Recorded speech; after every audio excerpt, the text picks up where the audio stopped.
వేదిక మీద ఉన్న నాకన్నా వాళ్ళ రంగాల్లో శిఖరాయమైన స్థానంలో ఉన్న వాళ్ళందరికీ ప్రణామాలు, నమస్కారం. ముందుగా ఇక్కడ నన్ను కరి రామారెడ్డి గారు దాదాపు 3 నెలల నుంచి ఒక టచ్లో ఉన్నారు.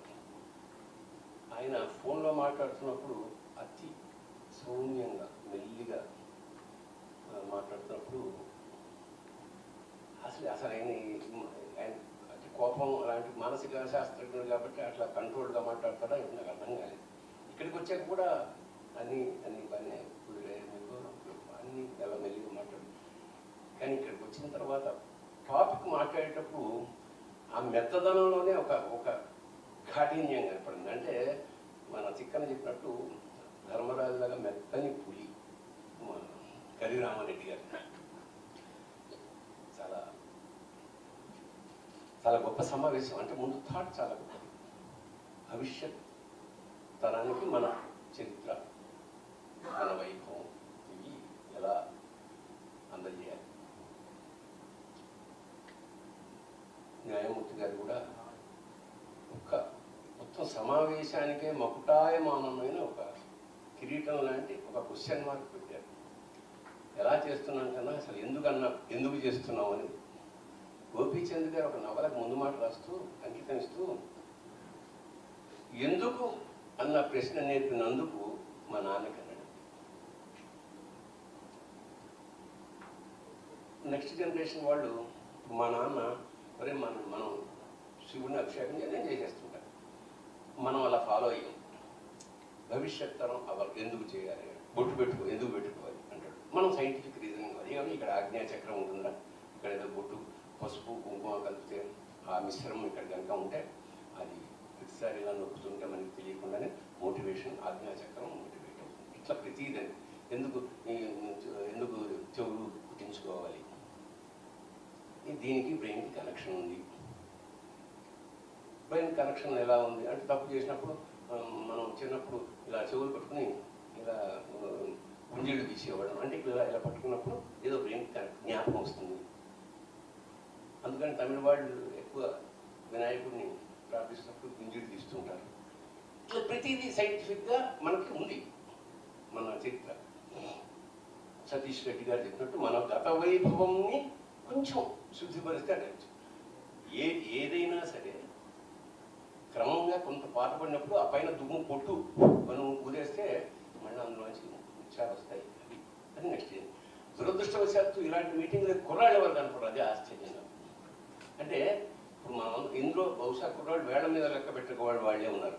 మిగతా అంతా ఊరికే మేము ఉపన్యాసం ఇస్తాం, వెళ్ళిపోతాం. అది ఎక్కడ చేరుతుందో ఈ టీవీల ద్వారా వెళ్ళినా కూడా ఎవడు వింటాడు మన మాట. అక్కడ టీవీల్లో ఏదో సినిమా, ఇప్పుడు బాహుబలి గురించి నేను గంట సేపు మాట్లాడితే 1000 మంది వింటారు. బట్ సినిమా అంటే ఆకర్షణ అంత ఉంటుంది. అదేనా ఇప్పుడు నేను చరిత్ర సంస్కృతి గురించి వాళ్ళిద్దరూ అందరికి తెలిసిన విషయమే కాబట్టి నేను వైభవం గురించి మాట్లాడగలను. నన్ను ప్రేరణాత్మక అని మోటివేషనల్ స్పీకర్ అన్నారు.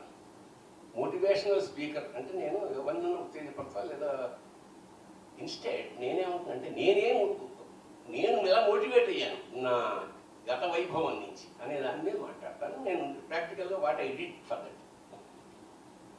మన చరిత్రను రికార్డు ఎవరు చేసినా అందంగా చేసిన వాళ్ళు కవులు. కవుల కంటే తుహిన కర్పూరని భగీర్తి తెచ్చిరెవరి నీకు తెలుగు తల్లి, సాహితీ తరంగ సంగీత రసధుని దేశ భాషలందు తెలుగు లెస్స అన్నారు నండు రామకృష్ణమాచార్య గారు అన్నమాట. అంచేత నెక్స్ట్ జనరేషన్కి ముందు భాష నేర్పాలంటే భాషలో ఎంత తమాషాలు ఉన్నాయి. వాటికి ఆకర్షణ మొదలెట్టాలి. నెక్స్ట్ ఇందాక మనుచరిత్ర గురించైనా మీరు చెప్పిన మనుచరిత్ర గురించి చెప్పారు. మనం అందరికీ చిన్నప్పుడు నాలిక ట్విస్టింగ్ టంగ్ ట్విస్టర్ లాంటిది ఆడదేని కానీ చెప్పు మిశ్రుడు. కవిత్వం ఇంత రసజ్ఞతగా ఉంటుందా, ఇంత మాధుర్యం ఉంటుందా, ఇన్ని సీక్రెట్స్ ఉంటాయా? అది ఆ మనుచరిత్వం మొదటి పద్యంలో అంకము చేరి శైల తనయా స్థన దుగ్ధములను వేళ బాల్యాంక విచేష్ట తోడ ఆవలితన్ కబళింపబోయి ఆ వంక కుచంబుగానక అహివల్లభుహారముగాంచి వే మృణానాం పురశంకనంటెడి గజాస్యుని గొల్తు అభీష్ట సిద్ధికై. ఇది మామూలు పద్యంగా కనపడింది. ఒక కవి, మహాకవి ఏం చేశాడంటే అర్ధనారీశ్వర తత్వాన్ని ప్రతిపాదించాడు. ఊళ్ళో పడుకున్నాడు వినాయకుడు, పాలు పడుతోంది పార్వతీదేవి. బాల్యాంక విచేష్టతోట చిన్నపిల్లవాళ్ళు పాలు తాగుతూ వేరే స్థానాన్ని వైపు ముట్టుకోవడం అనేది బాల్య క్రీడ, బాల్య చేష్ట. ఇక్కడేం జరుగుతుందంటే పార్వతీదేవి పాలు పడుతుంటే ఆ చెయ్యి ఇక్కడికి వచ్చేటప్పటికి ఇక్కడ స్థన్యం లేకుండా అక్కడ పాము ఉంది. బాల్యాంక విచేష్టతోడ ఆవలితన్ కబళింపబోయి ఆ వంక కుచంబుగానక, ఎందుకు హరిహర తత్వం, ఆ వంక కుచంబుగానక అహివల్లభుహారముగా అక్కడ పాము ఉంది. పిల్లవాడు కాబట్టి వాడికి పాము అని తెలియదు. ఇది తామరతూడేమో అన్న భ్రమ కల్పించిన ఆ గజానందుకి నమస్కరిస్తున్నాం. టోటల్ మను చరిత్ర సారాంశం మొత్తం మాయా ప్రవరుడు, సగం మాయా సగం సత్యం ఉంటుంది కథలో అనే విషయాన్ని ఒక మహాకవి ఫస్ట్ పద్యంతో ప్రతిపాదించాడు. ఇప్పుడు మనం చెప్పాల్సింది ఏమిటంటే మనకి దురదృష్టవశాత్తు మంచి గురువులు లేదు. ఇది నెక్స్ట్ జనరేషన్కి ఓ తెలుగో సంస్కృతమో లేదా చరిత్ర చెప్తున్నప్పుడు ఒక కథలాగా, ఒక సినిమాలాగా, ఒక చిన్నప్పుడు చెప్తే ఆ మనసుకు హత్తుకుపోయేలా చెప్పే గురువు లేదు.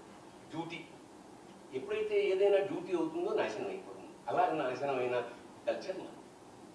పైగా సెల్ఫ్ సెంటర్డ్. పూర్వం అరుగులు ఉండేవి. ఎందుకంటే భోజనం చేస్తున్నప్పుడు మధ్యాహ్నం వేళ సరిగ్గా భోజనం చేయడానికి ముందు గృహస్థు బయటికి వచ్చి చూస్తే అరుగుల్లో ఎవరన్నా అతిథులు ఉన్నారా, అభ్యాగతి స్వయం విష్ణు, ఆయన అంటే తిరిగి వచ్చి అక్కడ కూర్చున్న పాడతారు, ఏమైనా ఆకలిస్తుందా, దాహం వేస్తుందా, మజ్జిగ కూర్చుకుంటావా, ఇలా అడిగి వాడికి అతనికి అన్నం పెట్టడంలో ఒక రిలేషన్, హ్యూమన్ రిలేషన్ ఉంటుంది. ఇప్పుడు అరుగులు లేవు, దాని బదులు కుక్కలు, బీవేర్ ఆఫ్ డాగ్ అని ఒక బొమ్మ. మా ఇంటి మీద ఒక ముందు కూడా నేను పెట్టుకున్నా ఒకసారి. నిజానికి మా ఇంట్లో కుక్క లేదు, చంపేస్తున్నారు వీళ్ళందరూ వచ్చేవాళ్ళు అని చెప్పేసి ఒక కుక్క పెట్టారు. అప్పటి నుంచి ఫోన్ చేస్తున్నారు, లేదా మీ ఇంట్లో కుక్క ఉందా అన్నాడు నా స్నేహితుడు సౌభాగ్యనవాడు. మా ఇంట్లో ఏకైక కుక్క నేనే అని చెప్పి.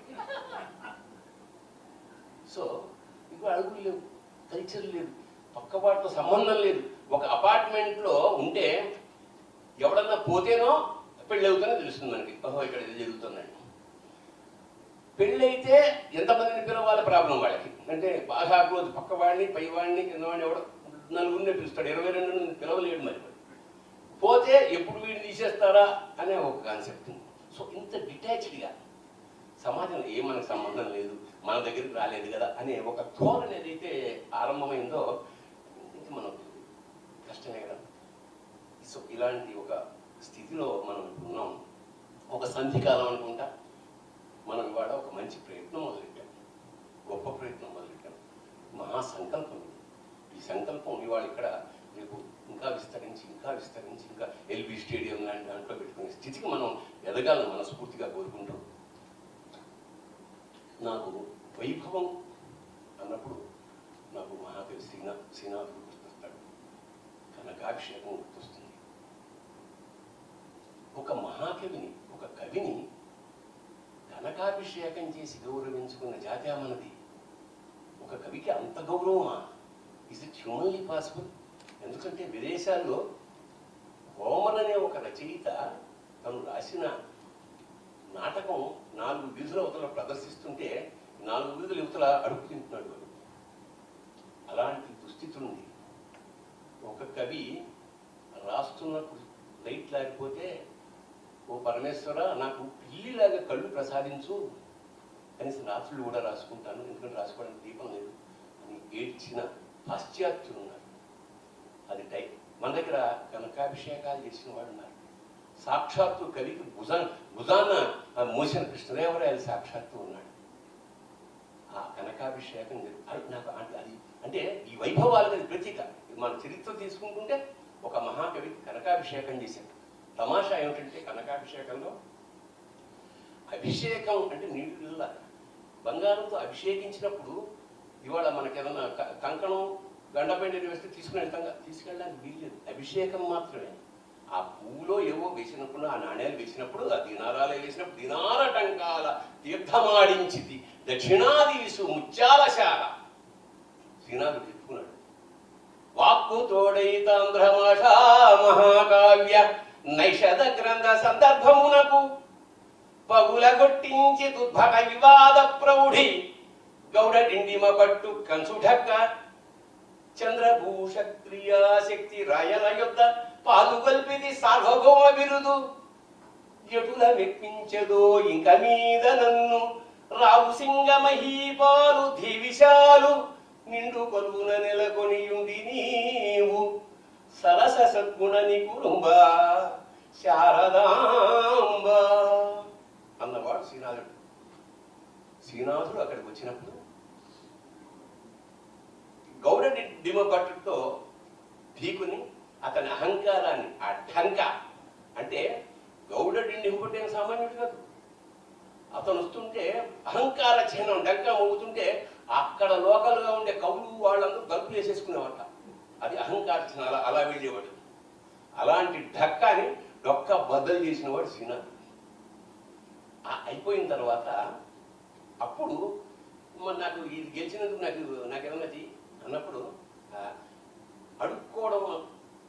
అడక్కోవడము దేబిరించడం కాదు, ఒక దిషణాహంకారంలో అడిగాడు. ఏమిటంటే జననాదోత్తమ దేవరాయ నృపతి చక్రేశ శ్రీవత్సలాంఛన సంకాశ మహాప్రభావ హరిదిఠా దక్షణ ఓటికి కురుప స్తోత్ర సముద్భవం పైన ఇప్పటిదాకా చెత్తాకాని రాదు పొగిడా నేను మరో గచ్చంతం లేని. అలాంటి నా వాగ్దోషంబు శాంతంబుగా కనక స్నానము చేసిగాక పొగడంగా శిఖమే దేవరన్.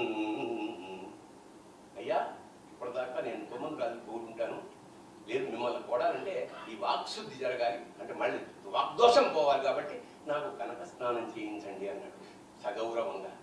అలా ఆ దృశ్యం అలా పడిపోతున్నప్పుడు అవన్నీ పడ్డ దీనారాలు ఏవైతున్నాయి అవన్నీ దాసదాసి జనం తీసుకెళ్ళిపోయాడు తప్ప శ్రీనాథుడు కాదు. ఇది చరిత్రలో ఒక వైభవం.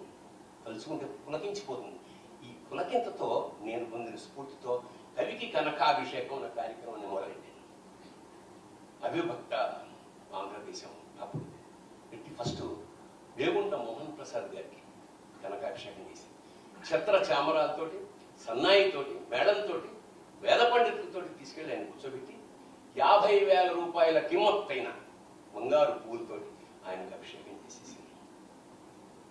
దానికి దాదాపు 2.5 లక్షలు ఖర్చింది అప్పట్లో.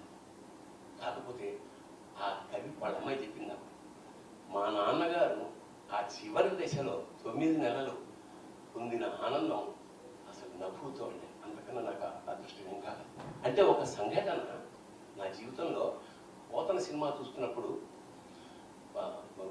జంధ్యాల గౌరీనాథ శాస్త్రి గారు శ్రీనాథుడి వేషంలో వెళ్ళడం, ఆయన కూర్చోవడం, మాట్లాడుతుంటే సాక్షాత్ ఇలాగే ఉంటాడేమో శ్రీనాథుడు అని ఇంత గౌరవించాడు.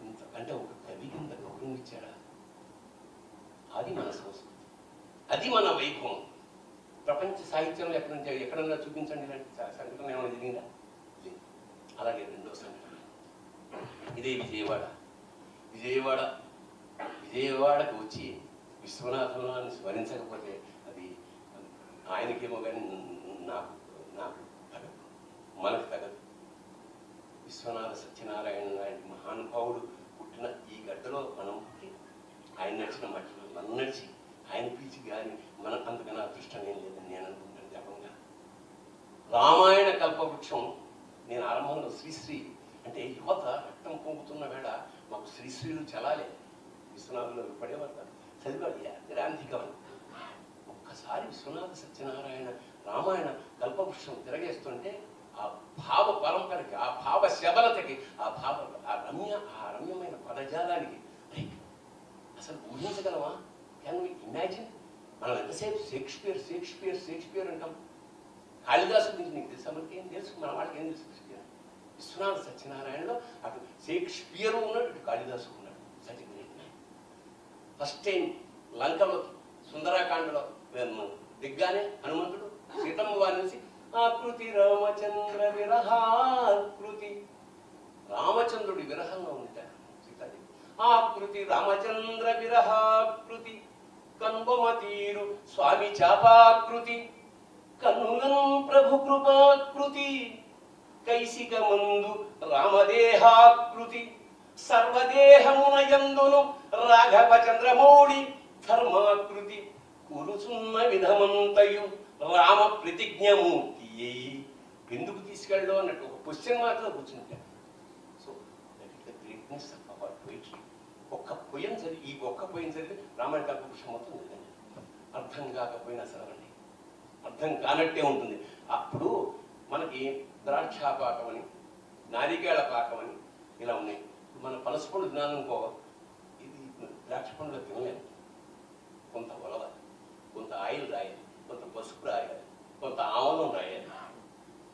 అప్పుడు అందులోంచి పనసతోనలు వస్తాయి. ఆ పనసతోన తినాలంటే వద్దులేదు నాకు ద్రాక్ష పండు, మరి నీ జన్మలో పనసతోన రుచి ఎప్పుడు తెలుస్తుంది అని చేత రామాయణ కల్పవృక్షం చదవండి.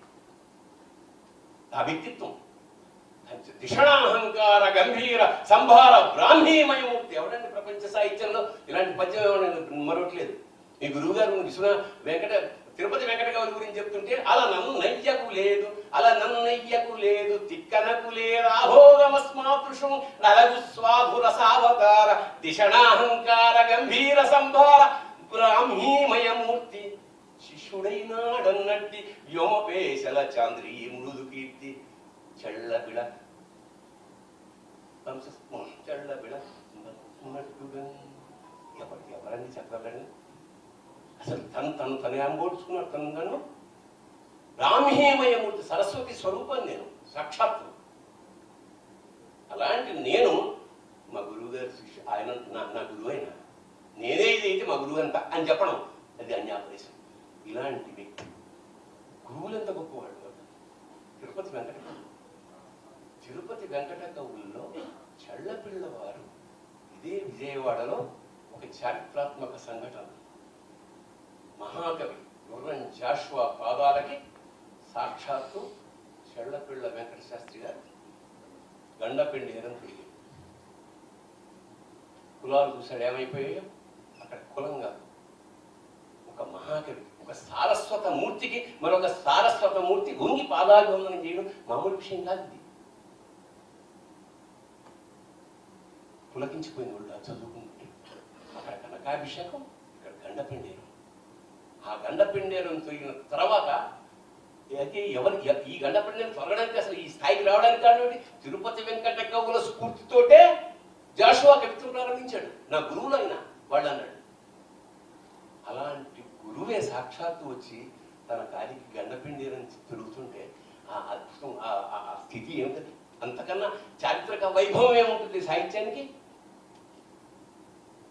చలపిల సత్కవీశుడు ప్రసిద్ధుడు వీర శతావధాని, ఆంధ్రుల శుభ రక్తనాళముల రూపములెత్తిన బ్రాహ్మణుండు, నా పలుకుల తల్లి పాదముల బంగారు గగ్గెరతో అలంకృతులు సరిపెయికేమి గావలే ప్రశస్తి. నా జన్మ ధన్యమైపోలేదా? ఎంత మంచి మాట, ఎంత సంస్కారవంతంగా నా కాలికి తొడిగాడని. నా పలుకుల తల్లి పాదముల, నాలో ఉండే సరస్వతికి పాదాలు తొడిగాడు. ఇంతకన్నా అద్భుతమైన వైభవం ఆంధ్రజాతికి ఇంతకన్నా వైభవం ఏముందా?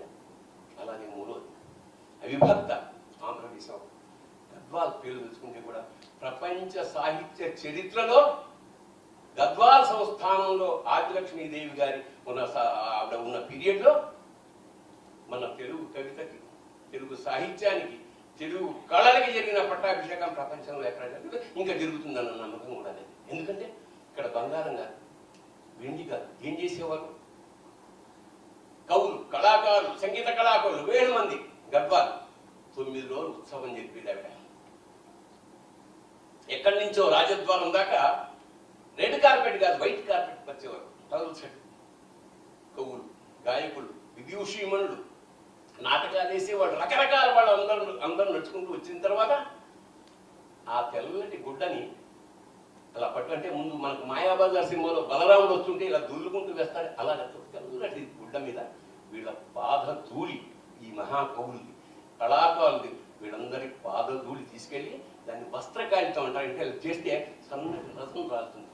దాన్ని ఒక బంగారు గిన్నెలోకి తీసుకుని అందులో సింధూరం కలిపి ఆ వంశస్థులంతా నుదుటను ధరించేవారు.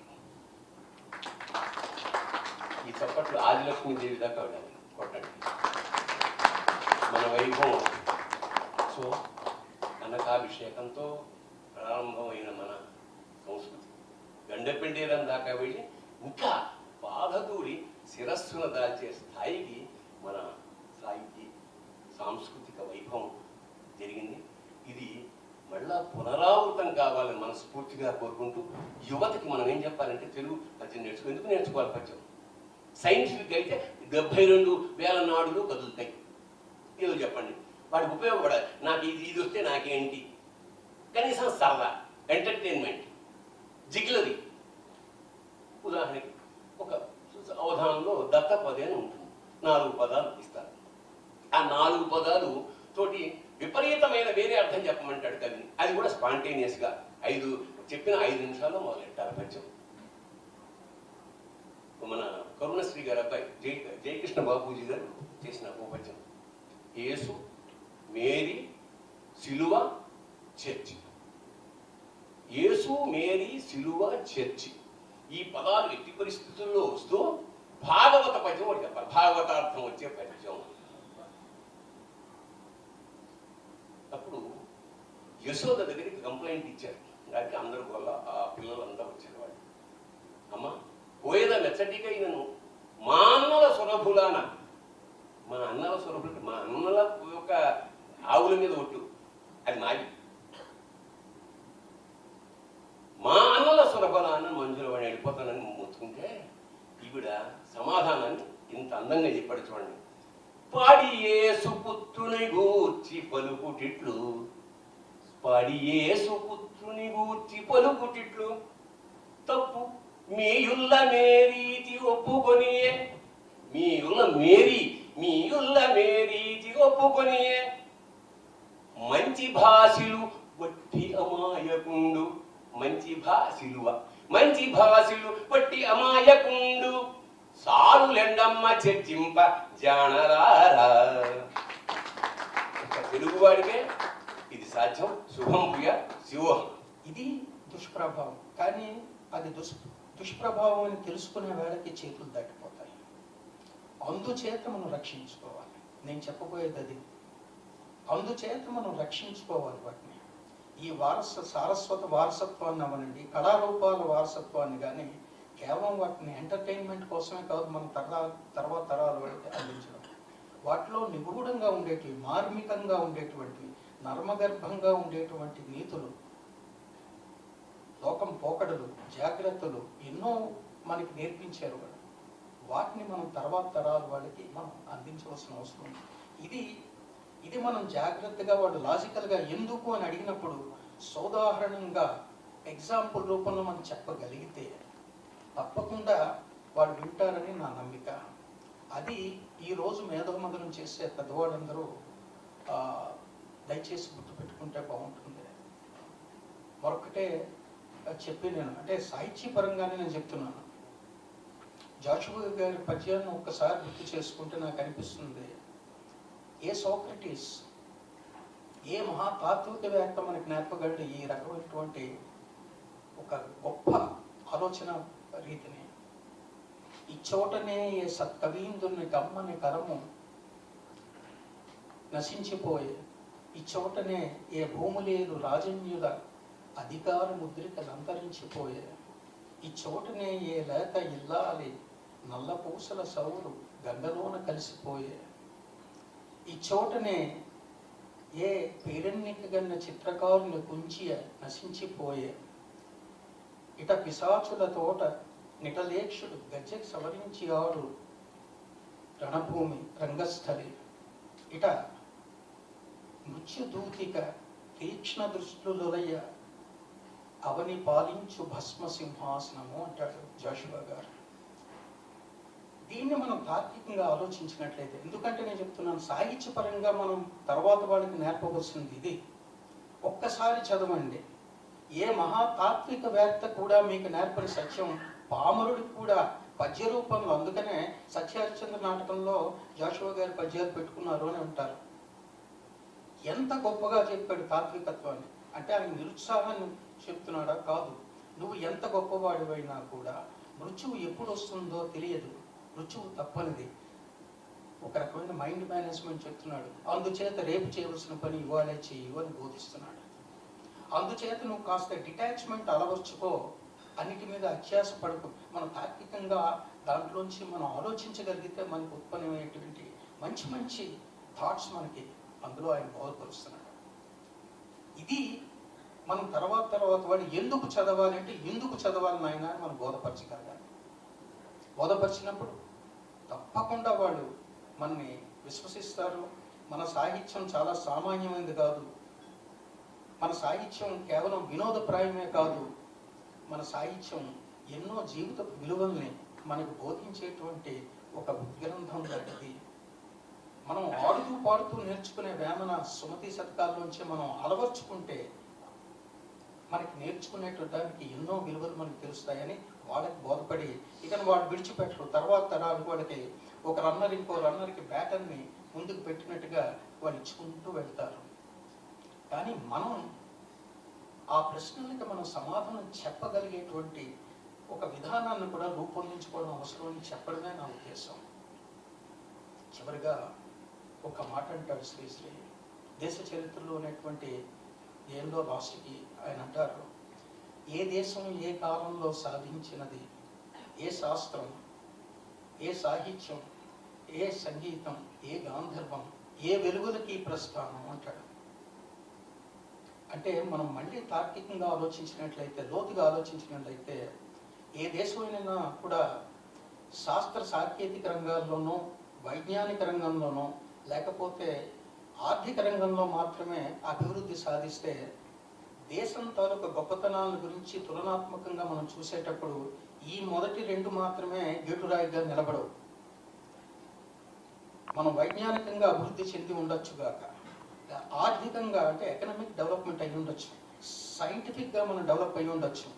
ఈ రెండింటి కొలమానాలతో మాత్రమే ఏ దేశం తాలూకు గొప్పతనాన్ని ఎప్పుడు బ్యారేజ్ వేయలేం. అది అంతరార్థం. దాని వెన్నంటే ఉంటాయి ఏ శిల్పం, ఏ సాహిత్యం, ఏ గాంధర్వం, వీటిలో ఏం ప్రగతి నువ్వు సాధించావు. వీటన్నిటి సమగ్రంగా సాధించినప్పుడు మాత్రమే నువ్వు పరిపూర్ణమైనటువంటి సమాజం, పరిపూర్ణమైనటువంటి వ్యక్తి అని చెప్పొచ్చు. అందుకోసం అంటాడు ఈ సాహిత్యాన్ని, ఈ సంగీతాన్ని, ఈ గాంధర్వాన్ని, ఈ శిల్పాన్ని కూడా మనం మర్చిపోవడానికి వీల్లేదు. ఇందాక అధ్యక్షుడు వారు సూక్ష్మంగా చెప్పిందే నేను మరి కొంచెం విస్తృతపరిచి చెప్పాను నా ఉద్దేశాన్ని. ఇవి మరవలేనివి, మరవకూడనివి, విలువలతో కూడుకున్నవి. అంచేత దయచేసి మీరు వీటిని పాటించండి అని మనం చిన్నపిల్లలకి బుజ్జగించినట్టుగా చెప్పాలి. ఎందుకంటే మళ్ళీ చెప్తున్నాను, వాళ్ళు మనకంటే తెలివైన వాళ్ళు. వైజ్ఞానిక దృష్టితో మాత్రమే చూస్తారు, భౌతికవాదం గురించే చూస్తారు వాళ్ళు. అంతే తప్ప మరొక కోణంలో ముందు చూడడానికి అంగీకరించకపోవచ్చు. కళల గురించి కానీ సాహిత్యం గురించి కానీ మనం చెబితే, కానీ మనం ఓపిక పడాలి. ఓపిక పడి ఈ తరానికి మనం నెమ్మదిగా ఎక్కిస్తే వాళ్ళే ఈ నవ్ ఏ డేస్ టెక్నాలజికల్ నోహౌ ఎంత విస్తృతపరిచిందో, అట్లాస్ ఎంత ష్రగ్ అయిపోయిందో, అంటే ప్రపంచం ఒక చిన్న కుగ్రామంగా మారిపోయిందో వైజ్ఞానికం ద్వారా మనకందరికీ తెలుసు. ఈ సాహిత్యాన్ని, సంగీతాన్ని, ఈ నృత్యాన్ని, మన కళా విలువల్ని వాళ్ళే వైజ్ఞానికంగా ఇంకా ముందుకు తీసుకెళ్తారు. చంద్రుడి దగ్గర కూడా తీసుకెళ్తారు మన జయకేతనాన్ని.